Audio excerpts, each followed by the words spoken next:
अस्सलाम वालेकुम। प्रोग्राम मुकाबिल में मेरे और आमिर मतीन साहब की तरफ से देखने वालों को हम खुशामदीद कहते हैं। आज चंद अहम सवालात हैं और इन अहम सवालात के साथ ही आज के प्रोग्राम मुकाबिल में इन तमाम का जायज़ा लेंगे। पहली बात तो ये है कि तहरीक इंसाफ की 26 साला जो जिद्दोजहद थी, क्या वो 26 दिनों के अंदर मुकम्मल तौर पर गारत हो गई है?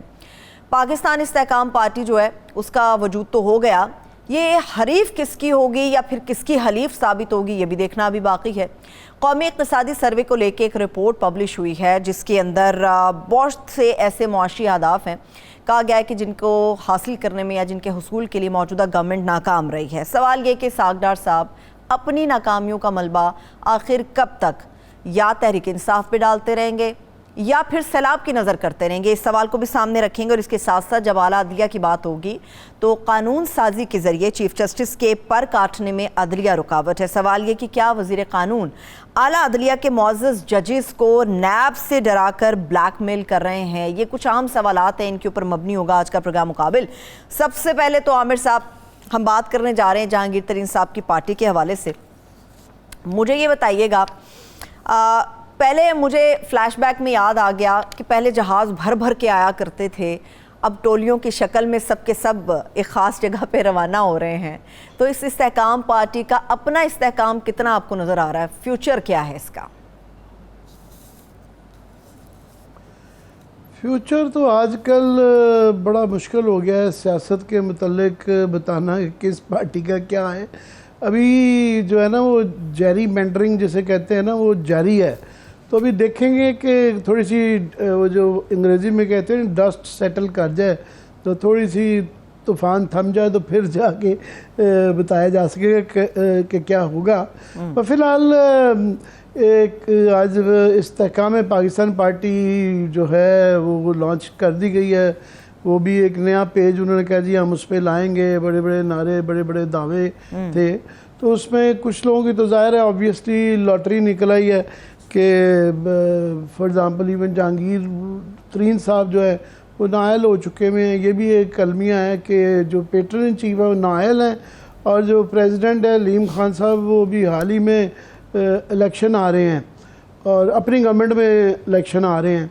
तो अब बाकी सबका भी जो ऐसे ऐसे बीच में नाम है जिनको बिल्कुल सियासी कब्रों से ना निकाल के रिसर्च खड़े की जाता है, मगर बीच में कुछ लोग जो हैं वो बड़े परेशान नज़र आए बेचारे कि इस तरह फवाद चौधरी, जैदी साहब, इमरान इस्माइल, अगर वो एक मेरा ख्याल कुछ बना हुआ है ये मोन्टाज सा प्रोड्यूसर साहब ने वो दिखा सके इनकी तस्वीरें, तो वो बल्कि किसी ने सोशल मीडिया पे शाकिर शुजा आबादी का ये शेर डाला हुआ था जो कि बड़ा हस्बे हाल है कि ऐसा उजड़े लोग मुकद्दरां दे वीरान नसीब दा हाल ना पुछ, तू शाकर आप सियाना है साडा चेहरा पढ़ हालात ना पूछ। तो इनके जो चेहरे हैं वो बेचारों के दूसरी दास्तान बता रहे हैं।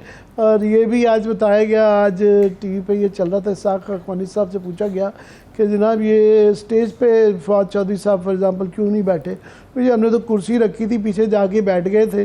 तो वो बेचारों को, उन लोगों को नहीं पता कि उनका क्या मुस्तकबिल है, ये भी नहीं पता कि काफ़ी सारे सवाल हैं अभी कि आपने अभी कहा ये कि ये पार्टी पता नहीं उनके पीडीएम के अगेंस्ट है या नहीं है। ये बहुत बड़ा कन्फ्यूजन है क्योंकि इनमें से काफ़ी लोग जिस हद तक एंटी पीडीएम रहे हुए हैं, फवाद चौधरी साहब बहुत ज़्यादा फोर फ्रंट पे रहे हैं, अली ज़ैदी साहब रहे हुए हैं। तो आज ऑन चौधरी साहब का एक बयान चला है, तो अगर बल्कि प्रोड्यूसर साहब दिखा सकें वो भी कि उन्होंने कहा है ये हम बड़े खुश हैं और हमारा इनके साथ शायद इलेक्टोरल लाइंस भी हो जाए। ये अता तारड़ साहब की आप बात कर रहे हैं मेरा ख्याल है, हमारी पार्टी का ऑन चौधरी नहीं अता तारड़ साहब की बात कर रहे हैं जी, अता तारड़ साहब की। जी सॉरी नहीं अता तारड़ साहब ने कहा कि ऑन चौधरी जो है हमारी गवर्नमेंट का हिस्सा है और इनमें से कई 2-3 और भी हिस्सा है, तो हम इनके साथ इलेक्टोरल लाइंस हो जाएगा। अब ये पता नहीं पीडीएम के साथ आपने कहा कि हरीफ होंगे या हलीफ होंगे, ये तो वक्त बताएगा। तो ये अभी काफ़ी बड़े सवालात हैं कि ये देखना ये है कि ये आने वाले वक्तों में क्या ये कोई सियासी इंजीनियरिंग का नया तजर्बा किया जाएगा कि पुराने ही तजर्बों को रिपीट किया जाएगा। हमारे पास बड़ी एग्जांपल है, ये पाकिस्तान एक सियासी लेबॉर्ट्री रही हुई है, तो देखना होगा कि ये 70 वाला फार्मूला लगाते हैं जिसका कोई अंजाम ठीक नहीं रहा, या 88 में जिस तरह IJ बनाई गई सारे लोगों को इकट्ठा करके बेनज़ीर साहबा के ख़िलाफ़, फिर 1990 में वो हमें असगर खान केस में पता है कि किस तरह लोगों को पैसे दे दिला के जीता गया, या उसके बाद फिर रेफरेंडम जिस तरीके से करवाया गया मुशर्रफ साहब का, और फिर 2002 के जिस तरह इलेक्शन हुए, फिर 2018 में मुबैना तौर पे पहले सिलेक्टेड प्राइम मिनिस्टर आए, फिर मुबैना तौर पे इम्पोर्टेड वज़ीर आज़म आए। तो ये अभी ये क्लियर नहीं है कि ये तजर्बा किस तरफ जाएगा। और इस सवाल के अंदर जो सबसे इम्पोर्टेंट फैक्टर जो है वो है इस वक्त कि क्योंकि पीटीआई की क़यादत कह लें मुनासिब यही है, पीटीआई की क़यादत कह लें आप, मुनासिब यही है, मुनासिब यही पीटीआई। हाँ, सॉरी आदतें जाते जाते जाएंगी। चेयरमैन जो है ना, चेयरमैन साहब ने जो है ना, ये नहीं पता कि उनका क्या मूड है। आखिरी मुलाकात उनकी जो है शाहमूद कुरैशी साहब के साथ हुई, तो ये देखना है कि उसका नतीजा क्या निकला। तो आज उनका जो एक जुमला चल रहा था कि उन्होंने गुड लक कहा है, जब उनसे पूछा गया कि आपको काफ़ी सारे दोस्त आपके जो हैं वो नई पार्टी में जा चुके हैं, तो उन्होंने कहा जी गुड लक। तो अभी ये देखना होगा कि वो क्या ये पीछे हट जाएंगे, विड्रॉ कर जाएंगे, कि खड़े रहेंगे, और कितने लोग टूटे जाएंगे। 2-3 लोगों के ऊपर ख़ास तौर पे नज़र है। एक तो ज़ाहिर है शाहमूद कुरैशी साहब कि वो प्रेस कॉन्फ्रेंस करते हैं नहीं करते हैं, प्रेस कॉन्फ्रेंस में क्या करते हैं, वो खड़े रहते हैं के साथ, या वो भी इस ग्रुप का या किसी और ग्रुप का हिस्सा बनते हैं। दूसरा जो है परवेज़ खटक साहब जो हैं, ये वो भी लगता है ये है कि ये बलूचिस्तान में पिछली इलेक्शनों में बाप पार्टी का तजर्बा किया गया था, तो अब ये देखना है कि देखा जा रहा है कि पंजाब के अंदर भी एक बाप पार्टी की तैयारी है। अब पता नहीं वहाँ ये था कि बलूचिस्तान में वो सारे बड़े इलेक्टेबल्स थे, वो इलेक्ट होके उनको इकट्ठा करके जो है ग्रुप बना दिया गया। अब यहाँ पे इनके पास इलेक्टेबल्स अब बहुत कम हैं अभी तक, जो है ना जितने भी लोग इकट्ठे हुए हैं वो ज़्यादातर जहांगीर तरीन पार्टी के साथ जो है ना पहले ग्रुप के साथ वो हारे हुए इलेक्शन है। और जो PTI से जो लोग गए हैं इनमें से भी अब देखना है कि वो PTI का वोट कितना था, इनका अपना कितना था, ये काफ़ी सारे सवालात हैं। तो अभी KP के अंदर भी हम देख रहे हैं कि एक बाप पार्टी की सूरत में परवेज़ खटक साहब का इतलाएँ आ रही हैं कि वो भी अपना एक ग्रुप बना रहे हैं। उन्होंने इस ग्रुप को उन्होंने अपनी तकरीबन PTI से अलहदगी तो अनाउंस कर दी, मगर उसके बाद उन्होंने ये खबरें आ रही हैं कि अपना कोई ग्रुप बना रहे हैं। तो अपनी कोई बाप पार्टी का तजर्बा देखते हैं KP के अंदर होता है या बाद में फिर इस्लामाबाद के अंदर भी बाप पार्टी बनती है नहीं बनती है, तो ये सारा एक नज़र आ रहा है। मेरा ख्याल है कि आइंदा आने वाले जो भी इलेक्शन है ये डिपेंड करता है कि किस हालात में होते हैं, कब होते हैं, और वहाँ किस हद तक जाया जाएगा। मगर एक क्लियरली नज़र आ रहा है कि लोग अपनी ऑप्शंस ओपन रख रहे हैं। काफ़ी सारे लोग हैं जो कि इंडिपेंडेंट लड़ना चाहेंगे, लड़ रहे हैं। बल्कि फॉर एग्ज़ाम्पल साउथ में अब्दुर्रहमान कांजू साहब हैं, वो नून लीग में हैं, तो वो उन्होंने कहा जी मैं इंडिपेंडेंट लड़ूंगा। उसके बाद और बेताशा लोग हैं, PTI के भी लोग हैं और नून लीग के भी लोग हैं कि वो चाहेंगे कि इंडिपेंडेंट लड़ें। उससे ये होता है कि फिर जब हालात जिस तरफ जाते हैं तो आप उसके साथ फिर जो भी जीतता है तो उसके साथ आप अलाइन हो जाते हैं। तो इस इतनी तब्दीली जब चल रही है तो उसके अंदर ये पता करना कि क्या होगा इतना आसान काम नहीं है। हाँ, एक और सवाल बहुत बड़ा परवेज़ इलाही का है कि अभी उनका नहीं पता, अभी तक तो वो खड़े हुए हैं, मुकदमात झेल रहे हैं और उनके साथ चेयरमैन साहब के साथ हैं, तो बाद में देखेंगे आने वाले दिनों में वो साबित कदम रहते हैं कि नहीं कर रहते हैं। तो ये वाले मामला अभी देखते हैं कि तो जाके रुकता है। अच्छा ठीक है, आप कह रहे थे आमिर साहब कि परवेज़ खटक साहब के हवाले से भी खबरें वो अलहदा से अपना कोई ग्रुप बना रहे हैं। जहाँ तक आप मेरी तस्दीक कर सकते हैं, मेरी मालूमात है कि उन्होंने पाकिस्तान तहरीक इंसाफ को छोड़ा नहीं है, उन्होंने सिर्फ अपने ओहदों से रिज़ाइन किया, ओहदे उन्होंने अपने छोड़े हैं। और दूसरा ये है कि ये सिर्फ तहरीक इंसाफ के खला को तो पुर करने के लिए पार्टी ने जन्म नहीं लिया, इस्तेहकाम पाकिस्तान पार्टी ने, तो चैलेंज भी तो ये किसी को देगी। नून लीग के लिए चैलेंज बनेगी नहीं बनेगी, हमारे सामने कि ओन चौधरी जब गए कुछ अर्सा पहले तो उन्होंने मियां नवाज शरीफ साहब से बाकायदा जाकर मुलाकात की, तो असल में ये चैलेंज किसके लिए बनेगी, किसको चैलेंज देगी ये पार्टी? ये चैलेंज तो अभी आज ये तारड़ साहब के बयान के बाद से थोड़ा सा कन्फ्यूजन आ गया, वरना पहले तो यही समझा जा रहा था कि इसके अंदर काफ़ी सारे लोग हैं जो ये कह रहे थे कि हम जो है पीडीएम के मुखालफत में सियासत करेंगे। तो अब वो वाकई वो सही कह रहे हैं तारड़ साहब कि इनमें से काफ़ी सारे लोग तो अभी भी कोलिशन का हिस्सा हैं, एडवाइज़र हैं ओन चौधरी साहब, तो उन्होंने रिज़ाइन तो नहीं किया। और ये इलेक्टोरल अंडरस्टैंडिंग की पीडीएम वाले खुद भी बात कर रहे हैं कि उनकी भी एक कमेटी बनी हुई है पीपल्स पार्टी है नून लीग की, जो कि इस पर गौर कर रही है। अब ये लोग भी आ जाएंगे, मगर ये बड़ा मुश्किल हो जाएगा ये इमेजिन करना कि इनकी सबकी आपस में इंतखाबी अंडरस्टैंडिंग हो जाएगी, कौन किसको क्या सीटें देगा, पता नहीं क्या फार्मूला बनेगा नहीं बनेगा, ये मुश्किल काम है। तो अभी सारा कुछ बड़ा अनक्लियर है, हेजी है, ओपेक है, कि भी समझ नहीं आ रही कि ये किस तरफ जाएगा। मगर ये क्लियरली नज़र आ रहा है कि नून लीग जो है वो उसके लिए जो मुश्किलात उनके लिए भी हैं कि पीपल्स पार्टी सेंटेंस पे नज़र आ रही है। आज वो बाई इलेक्शन भी आज़ाद कश्मीर के अंदर जीते हैं, उसके बाद वो आसिफ ज़रदारी साहब वहाँ बैठे हुए हैं और वो काफ़ी एक्टिव नज़र आ रहे हैं। तो ये ग्रुप भी एक बन रहा है, ज़ाहिर है ये भी कोई अपना पाउंड ऑफ फ्लैश मांगेंगे। पर मुझे लगता है कि नून लीग वाले इसी बात से खुश हैं कि कम अज़ कम जो हैं वो नहीं आ रहे। अगर उनको ये फ़िलहाल ये लग रहा है कि चेयरमैन साहब जो है ना पीटीआई जो है वो गेम से बाहर है, तो मेरा ख्याल उनके लिए यही काबिल कबूल होगा। उनका तमाम ऑप्शंस कबूल हैं, बस सिर्फ पीटीआई पावर में नहीं चाहिए। तो अभी तो जो लग रहा है कि पीटीआई के जिस तरह ये छोटे लोग नहीं थे, पीटीआई के बड़े लोग थे, फेसेस ऑफ पीटीआई थे, फवाद चौधरी थे, अली जैदी साहब, जो इमरान असलम साहब, आमिर कियानी जनरल सेक्रेटरी रहा हुआ है, कोई सिंध का प्रेसिडेंट रहा हुआ है, कोई इंफॉर्मेशन सेक्रेटरी रहा हुआ है, वाइस प्रेसिडेंट रहे हुए हैं। तो ये काफ़ी सीनियर लोग पीटीआई के रहे हुए हैं। तो नून लीग के लिए तो ये मेरा ख्याल ये डिलेमा है या सवाल है, मगर उनका जो बुनियादी मकसद था कि उनको किसी किस्म की भी हुकूमत चाहिए थी जिसके अंदर पीटीआई ना हो। तो अभी हालात उस तरह मायल रहते हैं, but it's not over. PTI में भी down but it's not out. अभी डाउन ज़रूर है, मगर अभी ये फैसला हुआ नहीं है, होना है। काफ़ी सारे कोई कानूनी आइनी मसाइल हैं, कोई सियासी मसाइल हैं। कुछ ये भी देखना है कि ये मफरूज़े हैं अभी कि खंबे खड़े पीटीआई करेगी तो जीत जाएंगे या नहीं जीत अच्छा, जाएंगे। ये मफरूजों की आपने जो बात की है, माजरत की माजरत आमिर मतीन साहब, इस वक्त हमारे साथ सीनियर तज्जियाकार आमिर इलियास राना साहब भी मौजूद है। बहुत शुक्रिया सर, थैंक सो मच आपके वक्त के लिए। मुझे ये बताइएगा सर कि जिस तरह से आमिर साहब ने मफरूजों के हवाले से बात की, पाकिस्तान की तारीख गवाह है कि जब भी एक पार्टी खत्म होती है सियासी पार्टी, तो उसकी जगह पर दूसरी पार्टी का जन्म हो जाता है, जब दूसरी खत्म होती है तो तीसरी का जन्म हो जाता है।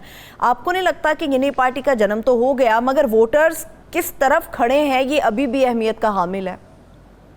आमिर मतीन साहब की गुफ्तगू सुन रहा था कि कुछ लोगों का ख्याल था कि हम फलान जगह नहीं जाएंगे। तो पहली बात तो ये है कि जो लोग ये कह रहे थे, क्या वो अपनी मर्जी से अपनी पार्टी छोड़ के आए थे? क्या वो अपनी मर्जी से अगला फैसला कर सकते हैं? बिल्कुल नहीं कर सकते। डेमोक्रेट ग्रुप बना, खत्म हो गया, और बस एक ही बंदा रह गया ना कि जी ग्रुप का अनाउंसमेंट भी खत्म कर दी कि मैं कहीं नहीं जाऊंगा। ये बात बहुत सारे वो लोग थे जो कहते थे सियासत खत्म, लेकिन आज सारे प्रेस कॉन्फ्रेंस में भी मौजूद थे।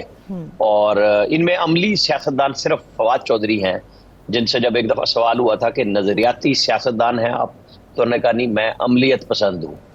तो वो तो देखते हैं मौके की मुनासबत से, चाहे पांचवी पार्टी बन जाए या छठी पार्टी बन जाए। और बड़े अच्छे अंदाज से ये तीन फे हैं, फवाद, फयाज और फिरदौस, जहाँ जाए इनके पास फिक्रे भी मौजूद होते हैं। सिर्फ फवाद चौधरी को थोड़ी सी देर लग रही है अभी खुल के आने में। वो कुछ पता नहीं क्या बात है कि वो क्योंकि बहुत ज़्यादा आगे चले गए थे, सबको दशनाम तराजी की हद तक अपने मुखालफिन की अपने साबका पार्टी के चेयरमैन की तरह हद तक करने में, तो उनके लिए मुश्किल हो रही है थोड़ी सी। आज वो प्रेस कॉन्फ्रेंस में भी मुंह पे हाथ रख के बैठे हुए थे। तो जो पीएमएलएन की बात है या ये पार्टियां बनने की बात है, देखें पीएमएलएन का आज का जो टन्योर चल रहा है, जिसमें शहबाज शरीफ वजीर आजम है और इसहाक डार वजीर खजाना है, ये तो नहीं लीड कर सकते ना इलेक्शन में लोगों के, ना लोग इनको वोट करेंगे। वो तभी लीड कर रहे होंगे जहां पे नवाज शरीफ और मरियम नवाज ग्राउंड में मौजूद होंगे, और इसके बगैर चाहे पीटीआई डिसमेंटल हो रही हो, उसके अंदर कुछ ना हो, नून को तो अपना सहारा नवाज शरीफ के अलावा नहीं मिलेगा। और फिर ये वक्त साबित करेगा जो अगले 2-3 हफ्तों में कि चेयरमैन पीटीआई के साथ होता क्या है। क्या वो आर्मी एक्ट के तहत ट्रायल होने चले जाएंगे, क्या उनको बुक कर दिया जाएगा, नाअहल हो जाएंगे, उसके बाद बाकी सारी चीजें इस बजट के बाद और असेंबली की डिसोल्यूशन तक, यानी जो अगस्त का पहला हफ्ता या दूसरे हफ्ते में, क्योंकि 12 अगस्त को तो ये नहीं करेंगे, शूट नहीं करता, क्योंकि 16 अगस्त को चीफ जस्टिस की रिटायरमेंट है जैसे ये सारे लोग कह रहे होते हैं, तो ये 1-2 दिन पहले डिसॉल्व कर देंगे ताकि 90 दिन के बाद इलेक्शन हो, और उसी दौरान नवाज शरीफ की वापसी भी होनी है। और इनकी जितनी भी सियासत है, क्योंकि ये लोग अभी भी इस आस पे मौजूद हैं, वैसे तो कह रहे हैं कि जियोपॉलिटिकली आईएमएफ ने हमें फंसाया है और वो हमें कोई तवक्को नहीं है। जैसे आज भी डार साहब कह रहे थे कि 244 रुपए की बनती है डॉलर की कीमत, लेकिन बन नहीं रही, चूंकि वो बड़ा बोल बैठे, फंस गए डार साहब आके कि मैं देखे मैं चला भी नहीं, आमिर और वो हो गया। आपका ये बड़ा फायदा है कि हमारी तरह आप भी रिपोर्टर की तरह ही हम काम करते हैं और इन्फॉर्मेशन आपके पास बड़ी ज़्यादा होती है। कि आपके ख्याल में नून लीग को कोई फिक्रमंदी भी, ज़ाहिर है एक तो उनका मसला हल हो गया कि इमरान खान से नज़र आ रहा है कि पीटीआई चेयरमैन से जो है ना पीटीआई से जान छुटती हुई नज़र आ रही है। जिस तरह आपने कहा कि आगे कोई भी हालात हो सकते हैं, वो गिरफ्तार भी हो सकते हैं, उनको कैद भी हो सकती है, कुछ भी हो सकता है। मगर नून लीग की भी, क्योंकि बेल्ट जो है उनकी जीटी रोड तक ही रह गई हुई थी, तो पीपल्स पार्टी भी आ रही है, ये ग्रुप्स भी आ रहे हैं, जिस तरह कहा कि फैसले कहीं और होंगे, तो क्या नून लीग के लिए कोई फिक्रमंदी की वजह भी होनी चाहिए? देखिए, मैंने कहा कि जो नून लीग की फिक्रमंदी है वो खत्म होती है नवाज शरीफ के आने से, और जब वो आएंगे, आमिर मतीन साहब आप बड़े पुराने, हम तो आपके बाद आए जर्नलिज्म में, गो के बहुत टाइम हो गया आए हुए भी, लेकिन ये पाकिस्तान और पंजाब, जब इलेक्शन अनाउंस होगा ना, माहौल तब बनेगा। पहले जितने मर्जी मफरूजे आप कर लें, माहौल बताता है कि उस वक्त, अभी ये जो 1.5-2 महीने मौजूद हैं, यानी 12 अगस्त से पहले जितना भी टाइम मौजूद है, इसमें बहुत सारे फैसले, जैसे चेयरमैन पीटीआई का है कि अगर वो मिलिट्री कोर्ट में जाते हैं तो ज्यादा 27 से 30 दिन में उसका फैसला हो जाना है, तो हाँ, वो भी चीजें शुरू हो जाएंगी, क्योंकि अब 2 से 3 दिन के अंदर अंदर वो जो प्रेस रिलीज आई है फॉर्मेशन कमांडर्स वाली, वो इस तरह की नहीं आई जिस तरह राना सनाउल्लाह 13 महीने से कहते आ रहे हैं वो काम नहीं होगा। ये अब इसके ऊपर फैसला जो भी है, चाहे वो इंटरनेशनल कुव्वतों को बताया, उन्होंने सहूलतकारों के लिए जो भी लफ्ज यूज किए, आप ध्यान में रखें कि आज जो प्रेस कॉन्फ्रेंस की इरफान कादिर साहब ने, और उन्होंने कहा, जाहिर है उन्होंने मंसूर अली शाह साहब का नाम तो नहीं लिया था प्रेस कॉन्फ्रेंस में, जो सुप्रीम कोर्ट के जज हैं, उन्होंने कहा था कि जजेस के केसेस भी नैब में ट्रायल हो सकते हैं। तो मैं तो कम से कम उसको मुंतबिक करूंगा इस प्रेस रिलीज के साथ। और वो जो हेयरिंग होनी थी आज, जो फिर एक जज साहब के बीमार होने की वजह से नहीं हो सकी, और अटॉर्नी जनरल ने भी टाइम मांगा, तो वो मुझे लग रहा है कि ये सारी चीजें साथ साथ चल रही हैं और फैसले हो चुके होंगे। और जब इलेक्शन का माहौल होगा और उसमें चेयरमैन पीटीआई अगर इस काबिल ना हुए कि वो इलेक्शन कैंपेन चला सकें, उनको पहला नुकसान तो ये हुआ है जो नवाज शरीफ को फायदा हुआ था कि नवाज शरीफ के ऊपर जितनी भी तबर्रा आजमाई हुई, सब कुछ हुआ, सजा के बावजूद वो लंदन से बेटी के साथ आए और अरेस्ट की हुए, और उसको कहते हैं फ्रंट से लीड करना। ने अपना जो भी काम किया वो भागने वाला किया, छुपने वाला किया, और नतीजतन उनकी पूरी पार्टी फंस गई उसके अंदर। आमिर, सारे लोग जमानतों पे चले गए, गायब हो गए। मेरा आपने बिल्कुल आप सही कह रहे हैं, कई चीज़ों से शायद विड्रॉ किए होंगे, मगर अभी फ़िलहाल अपने मुकदमात भी भुगत रहे हैं, मुल्क के अंदर ही हैं, और उनको ऊपर प्रेशर था कि वो भी छोड़ के चले जाएं। नवाज शरीफ साहब जो हैं वो अपने भाई की उनकी गवर्नमेंट है, और इस वक्त सूबे के अंदर भी फेवरेबल गवर्नमेंट है। इस गवर्नमेंट में, अपनी गवर्नमेंट में जब वो नहीं आए, तो ये जो हालात नज़र आ रहे हैं कि जहाँ पे एक सूबों के अंदर भी और इस्लामाबाद में भी पता नहीं एक बाप पार्टी बनाई जा रही है, तो फैसले तो इन हालात में आपका ख्याल है वो रिस्क लेंगे वापस पाकिस्तान आने का?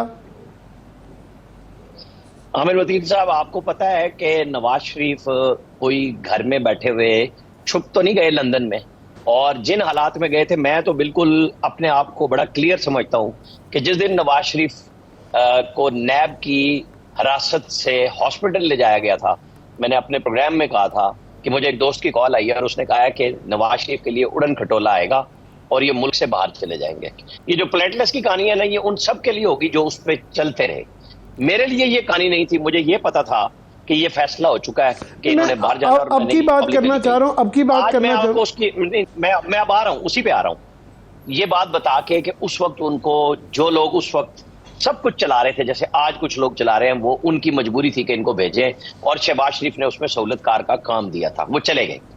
फिर वादे ऐफा ना हुए कि उस वक्त जो वजीर आजम थे वो एकदम चिढ़ गए, ओहो ये तो जहाज पे ठीक चढ़ गए और मरियम नवाज बाहर ना जा सके। आज वो क्यों नहीं आ रहे, आपको और हमें पता है। जो अदालतें 2-2 दिन का इंतजार करती हैं और वो 19-19 केस में जमानतें देती हैं, नवाज शरीफ को उन पर एतबार इसलिए नहीं है कि जब एक केस में उस जज को सजा दे दी जिसने इनके लिए कहा कि मुझसे जबरदस्ती साइन कराए गए, इनके केस को रिमांड नहीं किया गया उस एहतसाब अदालत में, या उसको खत्म नहीं किया गया, तो वो हालात देख रहे हैं। वो बिल्कुल जो मैंने अभी आपसे कही कि 16 सितंबर की डेट का भी वेट कर रहे हैं, उसके बाद ही वो आएंगे यहाँ पे, ताकि इंसाफ उनके मुताबिक ठीक मिल सके कि जब बाइस्ड आप हो जाएं और अपने फैसले को, एक जज को सजा दे दी लेकिन अपनी उस बात पे अड़े हुए हैं कि नहीं तुम्हें नहीं छोड़ना। इसके अंदर एक आपका मफरूजा है इसका कि जो ही चीफ जस्टिस साहब आप कह रहे हैं बदलेंगे तो फौरी तौर पे उनकी नाअहली ख़त्म हो जाएगी, ये तो अदालतों में फैसला होना है। पर यहाँ एक मैं सवाल जो नाअहली नहीं आमिर मतीन साहब, मैं नाअहली की नहीं कर रहा, मैं बात कर रहा हूं कि आके अदालतें सलूक क्या करती हैं। एक तरफ लाडले पने की इंतहा बनी हुई है जो आपको और हमें सबको पता है, और दूसरी तरफ आज तक उतनी सख्ती उस शख्स के लिए मौजूद है जिसके लिए ने सुप्रीम कोर्ट में पिटीशन करके गवाही दी कि नवाज शरीफ को एस्टेब्लिशमेंट के जरिए नाअहल कराया गया। आपको पता होगा पिछले हफ्ते आई है ये, किसी और गवाही की अब जरूरत ही नहीं रही। जनरल बाजवा क्या कहते हैं, कहते थे कि जी पहले इसको नाअहल भी करो, इसको सजा दो, इसको जेल में डालो, वरना मेरे इलेक्शन में कोई फायदा नहीं होगा। ये बातें पहले आ चुकी, अब ने खुद कर दी। नहीं, वैसे अभी अदालतों का जो सूरत हाल है अभी तो बिल्कुल भी कोई पीटीआई का फेवरेबल तो नहीं है। 150 मुकदमात भुगत रहे हैं और जिस तरह 90 दिन के इलेक्शन के ऊपर जज साहब ने फैसला तो दे दिया, अब उसके बाद से उसकी इम्प्लीमेंटेशन से वो लटका रहे हैं, भाग रहे हैं, वो नज़र नहीं आ रहा। तो सवाल मेरा ये है कि पीपल्स पार्टी के भी बुरे दिन आए, पॉपुलर पार्टी थी भुट्टो साहब की 50-60 साल से, वो किसी न किसी एक स्टेज पे 28 लोग भी रह गए थे, बीबी उसके साथ भी असम्बली में जाके बैठी। इस तरह नून लीग पे भी बुरा वक्त आया, उन्होंने भी काट के एग्जिस्ट करा है। तो ये पाकिस्तान की बहरहाल एक बड़ी पीटीआई पार्टी है, जिस तरह आप कह रहे हैं यूँ होगा यूँ होगा, तो आपका ख्याल है ये बड़ा आसान काम हो जाएगा, पीटीआई बिल्कुल एकदम से फारिग हो जाएगी? देखिए पीटीआई को मेरा अपना जाती तजज़िया है कि खौफ ने पीटीआई के लीडरों को भी खौफ में मुब्तला कर दिया। अगर ये काम ना होता, मैंने नवाज शरीफ की मिसाल इसलिए नहीं दी कि वो चूंकि सजा हो गई थी, वो लंदन बैठ सकते थे, उन्हें वहां कहा गया था कि ना आए, वो आ गए। उन्होंने अपनी पार्टी, अपने वर्कर और वोटर को यकीन दिलाया कि मैं नहीं गायब हो रहा। 2016 के धरने में जब चौधरी निसार अली खान ने सिर्फ एक जो मार्की था शादी हाल, वहां पे पिटाई कराई, एक जगह पे बन्नी गाला से बाहर नहीं आए, 8-7 दिन बाद दंड पेलने की 4 तस्वीरें इशू की और खत्म। आप ये देख लें कि उनकी बहादुरी इतनी क्या है, जब तक उनके साथ सारी सपोर्ट खड़ी थी, वो हर काम करते थे, वो बिल भी जलाते थे, वो हर बंदे की नकल उतारते थे। लेकिन उन्हीं के दोस्त चौधरी निसार वजीर दाखिला के दौर में जब अटक से इधर परवेज खटक को नहीं घुसने दिया गया तो बन्नी गाला से बाहर नहीं आए। वो बहादुर थे तब तक जब तक औरतें और मर्द उनके जमान पार्क के बाहर हिफाजत कर रही थी और वो बातें करते थे। आज वो निकले, अब वो क्यों किसके सहारे पे जा रहे हैं, क्यों उन्होंने 9 मई को ऑन किया और डिसऑन नहीं किया? आमिर, ये बिल्कुल आप सही कह रहे हैं कि इस वक्त उनके साथी सारे डरे हुए भी हैं और छोड़ के भी जा रहे हैं, और ये भी पहली दफ़ा नहीं हो रहा। बेनज़ीर शहीद जो थी उनके साथ भी आपको याद होगा कि मुस्तफ़ा खर, जतोई साहब और सब छोड़ छड़ा के अंकल्स भी चले गए थे बाद में, और भी बेताशा लोग छोड़ गए और लुगारी भी छोड़ गए। नवाज शरीफ के साथ भी जो लोग चले थे उसमें बेताशा लोगों ने छोड़ दिया। गुजरात के चौधरी छोड़ गए, गौरयूब साहब छोड़ गए, बड़े बड़े लोग वहाँ पे जो उस वक्त हम पल्ला थे, इवन चौधरी निसार साहब अलहदा हो गए। तो ये भी कोई पहली दफ़ा तो नहीं हो रहा। फिर लोग छोड़ भी देते हैं, फिर दोबारा भी पार्टियां बनती हैं। बहरहाल जो पॉपुलर पार्टियां होती हैं, जिनकी पॉपुलर बेस होती है, वो किसी ना किसी छोटी बड़ी होती रहती है, मैं एग्जिस्ट तो कर रही हैं। आपकी बातों से लगता है कि आपने ये फ़र्ज़ कर लिया है कि ये बिल्कुल ही ख़त्म हो गया मामला। नहीं, मैं आपको बताता हूँ। देखिए, ये जो आपने मिसाल दी भुट्टो साहब की, बेनज़ीर भुट्टो साहिबा की और नवाज शरीफ की, इन सब ने भागने को तरजीह नहीं दी, ये मैदान में डटे रहे। का मसला बिल्कुल यहां से उल्टा हुआ है। वो पब्लिक में बहुत पॉपुलर है, उनके वोटर भी मौजूद हैं, सपोर्टर भी मौजूद है, लेकिन अब उनकी उम्मीद टूट रही है। इस वजह से मैं नहीं कह रहा कि जी आज जो नई पार्टी बनी है तो वोटर उधर चला गया, नहीं, वोटर कहीं नहीं गया, लेकिन इनके उस खौफ ने कि मैंने अरेस्ट नहीं होना, उसने उनके लीडरों को उनके साथ को भगाया। चलिए, मुझे ब्रेक की तरफ जाना है। बहुत शुक्रिया आमिर इलियास राणा साहब हमारे साथ मौजूद थे। बहुत माजरत आपसे, मुझे अभी ब्रेक की तरफ जाना है, मगर हमें ये देखना होगा कि क़यादत जिसके हवाले से हमारी बातचीत हो रही है, तहरीक इंसाफ के चेयरमैन के हवाले से, वो अभी भी पाकिस्तान के अंदर मौजूद है और शायद उनकी यही वजह है जो उनके वोटर्स को या उनके हामियों को तकवीत बख्श रही है। एक छोटी सी ब्रेक लेते हैं, ब्रेक से वापस आएंगे तो जानने की कोशिश करेंगे कि पाकिस्तान की मईशत को किसी सर्जन की जरूरत है या फिर मुआशी जादूगर के टोटकों से काम चल सकता है। Stay with us.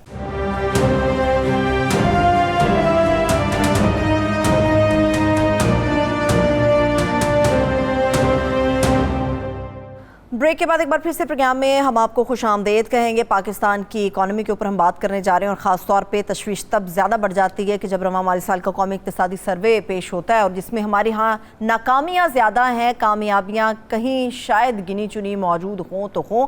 इस वक्त मैशत के ऊपर बात करने के लिए हमारे साथ माहिर मुआशियात आबिद सलेरी साहब भी मौजूद हैं। Sir, thank you so much आपके वक्त के लिए। ओवर टू यू आमिर साहब। गालिबन उनके साथ हमारी लाइन मुनक़ता हो गई आमिर साहब। जी जी बिल्कुल ठीक है। जो जब तक उनके आने तक जो है ना, ताकि उसके बाद बहस करें, मैं सिर्फ कुछ फिगर्स जो हैं ऑलरेडी लोगों के पढ़ देता हूँ कि इस वक्त जिस तरह की आज एक बड़ा तजाद नज़र आया। तजाद ये था कि जो हमारे इकनॉमिक सूरत हाल के जो फिगर्स आए हैं वो पाकिस्तान की तारीख में इस तरह के नहीं आए। फॉर एग्ज़ाम्पल इस तरह की इन्होंने तो इसके अंदर जो है महंगाई सबसे बड़ा जो हेडलाइन इन्फ्लेशन 29% इन्होंने की भी है, वैसे जो है वो 38% है CPI की, और जो ख़ास तौर पे खाने पीने की अशिया की 48% महंगाई है। ये इस महंगाई के आलम में और बाकी चीज़ें भी अगर देखें तो GDP ग्रोथ जो है वो 0.29% बताया गया है, जबकि कई पाशा साहब जैसे लोग ये कहते हैं कि ये -3 है। ये भी चलिए, आबिद सलेरी साहब हमारे साथ मौजूद हैं, उन्हें वेलकम करते हैं। प्लीज कंटिन्यू रखिए आमिर साहब। जी जी बिल्कुल। मैं आबिद, इससे पहले कि ये फिगर्स आपने भी पढ़े हुए हैं, लोग भी नीचे टिकर पे भी चल रहे हैं, तो मैं ये इतनी इस सूरत हाल, मुआशी सूरत हाल के महंगाई का ये लेवल, फिर उसके बाद सर्विस सेक्टर का बुरा हाल, ख़ास तौर पे इंडस्ट्रियल सेक्टर का जो बुरा हाल है, फिगर्स वो सारे नीचे चल रहे हैं। मगर मुझे जो एक बड़ा तजाद जो उसमें नज़र आया कि जो इसाक डार साहब का आज जो बॉडी लैंग्वेज थी वो इन फिगर्स के साथ नहीं जा रही थी। फॉर एग्ज़ाम्पल, लोग बुरे हालात आते हैं और मुल्कों में भी आए हैं, खैर हमारे पाकिस्तान की तारीख में इससे ज़्यादा बुरे हालात कभी भी नहीं आए, मगर हुकूमतों के रवैये में, फ़िनांस मिनिस्टर के रवैये में वो चीज़ नज़र आनी चाहिए कि ये फ़िक्रमंद हैं और ये उसके लिए ख़ुद भी कोई कुर्बानी देने के लिए तैयार हैं। वो बिल्कुल एक अजीब, उनका हमेशा से एक तरीका कर रहा है कि वो बड़े कॉन्फिडेंट होते हैं, जो ओवर कॉन्फिडेंट होते हैं बल्कि, और एक डिनाइल में भी होते हैं, और एक झूठा लारा हमेशा लगता है कि वह फिक्र ना करें, हालात ठीक हो जाएंगे। और एक जो ख़ास तौर पे मैं तवज्जो आपकी चाहूँगा कि उन्होंने ये डॉलर के मतलब फॉर एग्ज़ाम्पल बातें हो रही थी, उन्होंने कहा जी ये हमारे खिलाफ जो है ना, ये कोई हिडन हाथ हैं जो कि ये कर रहे हैं, पता नहीं कौन लोग हैं। अमेरिका गया और वापस तो डॉलर महंगा हो गया। तो बात ये है कि ये उनकी बुनियादी नौकरी का हिस्सा है कि वो ये अगर हिडन हाथ है, अगर उसको नहीं कंट्रोल कर सकते या घर चले जाइए उसको ठीक करें, तो ये खुद भी बजाय सोल्यूशन देने के वो हमें प्रॉब्लम बता रहे थे। देखिए, आज के इन तमाम नंबर्स और कल जो बजट पेश होने जा रहा है उसको थोड़ा सा आपको सियासी तनाज़र में भी देखना होगा। गो कि ये प्योरली मुआशी मसला है, और सियासी तनाज़र ये है कि इस वक्त गवर्नमेंट की बॉडी लैंग्वेज खासी कॉन्फिडेंट और कंफर्टेबल है। 9 मई के सानहे के बाद जिस तरीके से PTI में टूट फूट हुई, तो अब कम से कम ये चीज़ तो बड़ी वाज़ेह होती जा रही है कि PTI अगले इलेक्शन में कुछ परफॉर्म नहीं कर पाएगी, और अगर परफॉर्म नहीं कर पाएगी तो फिर हुकूमत किसकी बन रही होगी। तो जाहिर है कि या तो PDM में शामिल यही जमातें, या इनमें से कुछ जमातें, या इनमें से कोई एक जमात जो अगला कोलिशन लीड कर रही होगी। तो ये जो एक सेंस ऑफ सिक्योरिटी मिलना है, ये बजाते खुद एक कॉन्फिडेंस को बूस्ट कर देता है। और यही वजह है कि कल जो बजट पेश हो रहा होगा वो आम लोगों के ख्याल के बरक्स वो पाकिस्तान का रवायती इलेक्शन बजट, उसको मैं नहीं कहूँगा। मेरा नहीं ख्याल कि हुकूमत जो है वो एक बड़ा सब्ज़ बाग उसमें बजट में दिखा रही होगी, काफ़ी रियलिस्टिक रहेगी, क्योंकि उसको पता है कि इलेक्शन जीतने के फ़ौरन बाद अगर उसको दोबारा IMF के साथ मुज़ाकरात करने हैं तो वो कोई ऐसे बड़े ब्लंडर नहीं मार सकती जिसकी वजह से IMF अपने दरवाजे बंद कर दे या IMF और टफ हो जाए। तो आज दोपहर तक IMF के साथ कंसल्टेशन चल रही थी बजट के नंबर्स पे, और ये जारी रहेगी। तो इस सारे तनाज़ुर में अब अगर देखें तो डार साहब की जो बॉडी लैंग्वेज थी वो ये नहीं कि हुकूमत एक साल में कुछ नहीं कर पाई और अब वो इलेक्शन में क्या मुंह दिखाएगी। डार साहब की बॉडी लैंग्वेज है कि चूंकि बहुत लंबा चौड़ा मुकाबला फेस नहीं करना पड़ रहा होगा इलेक्शन में उनको, जो इस वक्त आज का सिनेरियो है, तो इसका मतलब ये है कि उनके पास कंफर्टेबली अगले 3-4 साल होंगे कि जो भी हुकूमत बनती है। आप ये कह रहे हैं, मैं सही अखज़ कर रहा हूँ तो मुझे बताइएगा, आप ये कह रहे हैं कि उनको अपनी परफॉर्मेंस के ऊपर या इकॉनमी की जो बुरी सूरत हाल है उनको ये लग रहा है कि इसका उनके इलेक्शन के ऊपर कोई फ़र्क नहीं पड़ेगा, उनको हर सूरत में जितवाया ही जाएगा। इसकी वजह से जितवाया नहीं, वो मैं जितवाने का लफ्ज़ इस्तेमाल नहीं करूँगा, या PTI को कम से कम जीतते हुए नज़र नहीं आ रहा उनको, तो इसलिए वो कॉन्फिडेंट है, ओवरली कॉन्फिडेंट है। देखिए ना, PTI का वोटर क्या करेगा? PTI का वोटर या तो घर से नहीं निकलेगा, वोट डालने नहीं आएगा, या फिर वो पंजाब में, साउथ पंजाब में शायद पीपल्स पार्टी की तरफ इंक्लाइंड हो, तो ये तो या शायद कोई और ग्रुप जो है तो मजहबी जो रुझान के लोग हैं वो शायद TLP वगैरह को वोट डाल निकल जाएं। तो जो PDM को मेजर खतरा था PTI से, तो वो तो PTI की जो शख्स हुई जो उसकी डिजर्शन एंड मास डिजर्शन उसकी मेन लीडरशिप की और जो इलेक्टेबल्स की, तो उसके बाद PTI तो जाहिर है कि इलेक्शन में उस तरह का वो नहीं टॉप टाइम दे पाएगी। तो परफॉर्मेंस, इकोनॉमिक परफॉर्मेंस बहुत ज़्यादा मैटर नहीं करेगी इलेक्शन के लिए। नहीं, वो मगर ये साथ में बिल्कुल इलेक्शन के अंदर ना करेगी, मगर ये बेयकीनी की फ़ज़ा, एक सियासी अदम इस्तेहकाम एक बहुत बड़ी वजह रही हमारे मुआशी अदम इस्तेहकाम की, तो इससे भी बेयकीनी की फ़ज़ा तो जाती हुई नज़र नहीं आ रही। बहरहाल ये देखिए आमिर, लेकिन कल की जो ISPR की प्रेस रिलीज है उसके बाद जो बहुत से दोस्त ममालिक और दूसरे लोग, उनको ये तो कम से कम पता चल गया कि जी PTI वापस आना उसका मुश्किल है, क्योंकि वो लोग इस मार धाड़ में और गिराव जलाव में मुलव्वस रहे हैं और जाहिर है कि कानून हरकत में आएगा। तो अगर ऐसा कुछ होता है तो थोड़ी सी सारी डिस्ट्रक्शन में एक यकीनी सूरत हाल तो पैदा होती नजर आ रही है कि अब चाइना को फॉर एग्जांपल पता है, या सऊदी अरब को पता है, या UAE को पता है, या इवन IMF को पता है कि जी अगली हुकूमत पॉसिबली किसकी हो सकती है। तो जिसकी हो सकती है फिर उसके साथ वो बातचीत शुरू कर देंगे, फिर वो 6 महीने का वेट तो नहीं करेंगे। ये हमें अभी तक बताया गया है कि क्योंकि बहुत ज़्यादा क्रूशल है, अब तो नहीं होता हुआ नज़र आ रहा, मगर बाद में IMF के साथ जो भी मुआहदा है वो सूनर और लेटर वो करना पड़ेगा, उस पर हमारी बहुत ज़्यादा इन्हिसार है। तो जो हमें बताया गया था 3 शर्तें उनके लिए थी, 3 उनके लिए इम्पॉर्टेंट पॉइंट्स थे। एक सबसे बड़ा था कि जनाब आप अपने दोस्त ममालिक से इमदाद का आना, बिल्कुल दोस्त ममालिक के इमदाद के अंदर वो नज़र आ रहा था कि वो $3.5 बिलियन का हमें बताया जा रहा था कि गैप नज़र आ रहा है, और एक्सचेंज रेट का जो मैकेनिज़्म का वो वहाँ भी कोई स्टेबिलिटी नहीं नज़र आ रही। तो आप समझ रहे हैं कि बजट के अंदर कम से कम वो उनकी फ्रेमवर्क के मुताबिक या उनकी डिमांड के मुताबिक जो है वो कर पाएंगे। देखिए ना, इलेक्शन बजट क्या होता है? 2018 का जो बजट था वो इलेक्शन बजट था, जो शायद खाकान नवासी साहब वाला छठा बजट जो था PMLN का, उसमें बेतहाशा रिलीफ दिए गए थे, टैक्स ब्रैकेट जो है वो चेंज कर दिए गए थे, ड्यूटीज खत्म काफ़ी सारी कर दी गई थी। लेकिन वो चूँकि इलेक्शन बजट था वो इसी तरह का होना चाहिए था। कोई भी हुकूमत होगी तो वो कोशिश करेगी रिलीफ देने की, लेकिन उस बजट को असद उमर ने आते ही उनको एक मिनी बजट जो है वो देना पड़ा।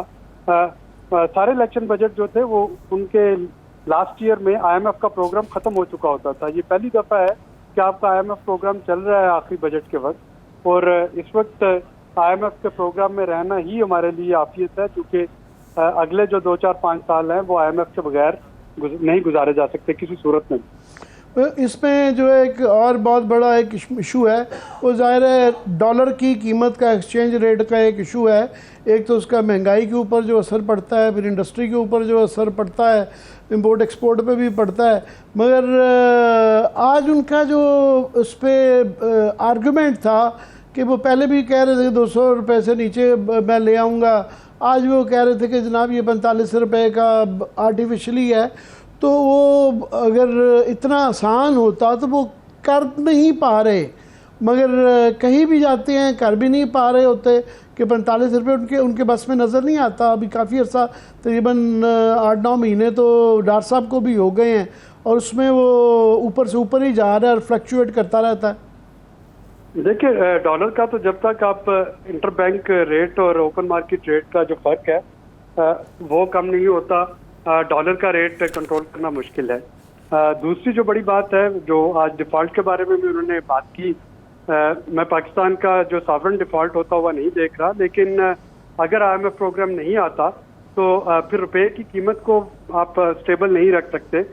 ये जो पैनिक बाइंग चलती है, डॉलर का ना होना, उसकी शॉर्टेज हो जाना, आज जो हमारे स्टेट बैंक के रिजर्व है वो $4 बिलियन से नीचे आ गए हैं, तो वो $3.91 बिलियन पे चले गए हैं।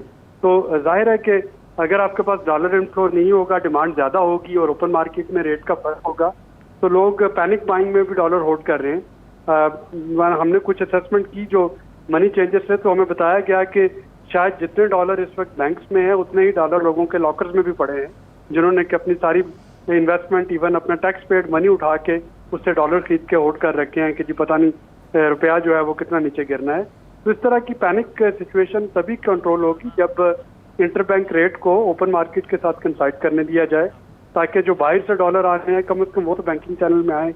अभी तो अगर किसी ने बाहर से डॉलर भेजने हैं और उसको 25-30 रुपए ओपन मार्केट से ज़्यादा मिल रहे हैं एक्सचेंज रेट में, तो वो हुंडी वाला पे भेज रहे हैं, तो वो लोग भेज ही नहीं रहे बैंकिंग चैनल पे, और उसकी वजह से भी शॉर्टेज पैदा हो रही है।